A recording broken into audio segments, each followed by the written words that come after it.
You probably want to break that 25-minute barrier for 5K, but maybe right now you feel like you're in a rut. Now, what if I told you with just a couple tweaks, you could crush that goal and get the results that you've been dreaming of? Stick around because I'm going to share some serious knowledge, the secret to the sub 25-minute 5K. Now, the knowledge I'm about to share in this video has helped me run a sub 18-minute 5K and also has helped my clients to smash their own personal bests. And I've been running competitively for years, running countless 5Ks under 20 minutes with ease. And I've helped runners just like you to break their own personal bests and run faster than they could ever thought was possible. And whether you're a beginner or an experienced runner, these secrets will help you find running much easier and you'll enjoy running tenfold. And I know what it takes to get faster. And today, I'm going to be sharing those secrets. Now, let's go. So, let me tell you a story. So, every Saturday, there's this thing called park run. And I see this quite hilarious pattern. You've got these, I like to call them Christmas feast runners. The ones that clearly enjoyed a few too many mince pies over the holidays. And you see them line up at the start. They're looking all determined. They say 3, 2, 1, go. Bam! They shoot off like Usain Bolt. And I'm just standing there thinking, wow, I didn't expect them to go that fast. Then about, 300 meters in, I'm just cruising at my normal pace at the beginning. Then I start overtaking them and I just see them just gasping for air like this. It's only been 300 meters. It's a 5K, not a 100-meter sprint. And the thing is, I've just been warming up. It was just the start of the race. And it happens every single week and it just makes me laugh. And to be fair, I was in that position when I started running. That's the thing, when you get into these races or even more park runs with lots of crowds of people, is when the start goes off, everyone gets really excited, the adrenaline is rushing, and then you just start running really quickly. And the thing is, you don't realize that you're going faster than you think you're going. You're just carried away through the adrenaline. Now the thing is, it is a classic mistake.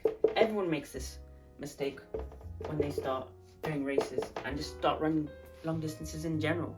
As I said many times before, running is a skill that needs to be improved. You need to work on your skill. You need to practice that skill. Now here's the secret with this, is the fact that pacing is what you should be doing. You should be pacing the start, not just running the start. And pacing is just so important. Pacing, I don't even know how to spell this. Pacing is just so important for running, especially when you want to break your PBs and run through your plateaus for sure. So if you do want to break under 25 minutes, this is something that you just need to have. You need to pace. That's the thing. You can get away with it if you're running 30 minutes or just like 29, 28 minutes. You can get away with running off at the start and getting quite tired. But it's still, if you do want to get that sub 25K, or that 25-minute 5K, this is what you just need in your repertoire. So when I talk about pacing, I would usually say when it comes to the 5K, and I specialize in the 5K especially, so you have to start slow. It doesn't matter, always start slow, because what that does is it helps your body understand that you're running.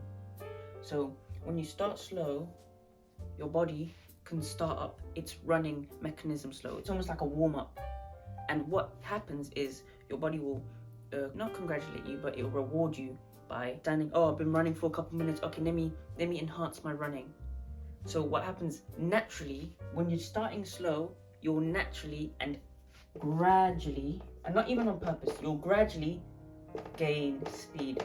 You won't even know that you're gaining speed, but it's just your body doing it. You'll gradually gain speed. So what happens is, when you start slow, think of this graph, right? So this is what happens. When you start slow, this is what happens. That's how the speed comes up with, this is how your body reacts to the speed. And the thing is, you felt like you haven't sped up yourself.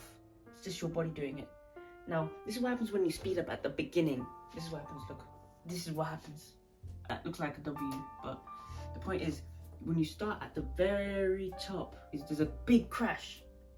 And most people give up at this point. If you carry on going, then you will probably think the method of walking and then running is the best, but it just never works. And what happens is people who run like this will usually get times of 30 minutes, 35 minutes. And the thing is, that's because when you keep running at a constant speed without stopping, you will always be faster than the guy who sprints and then walks, sprints and walks. Doesn't matter what the situation is, every single time, even if you're running slower, constant speed is much better than erratic speed.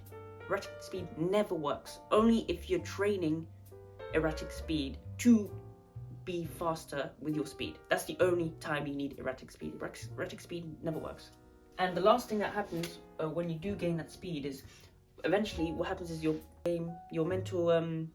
brain starts playing games with you at the end, and you get really tired even though you're not when you see the finish line. So what you have to do is finish strong every time. Now if you follow these 3 things, then you are bound to get a sub-25 5k.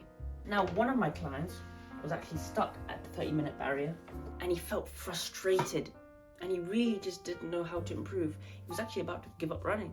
But then after working with me, within just 4 weeks of taking my advice and taking some of my pacing strategies, and what does actually help your pacing is training intervals. So interval training really does help with pacing because it's more speed work and it understands how to pace. So if you really want to improve your pacing, do some intervals. But I did give him a lot of advice about how to improve, and in just 4 weeks he dropped his time from 30 minutes for 5k down to 22 minutes 5k. So in just 4 weeks he dropped his time by 8 minutes.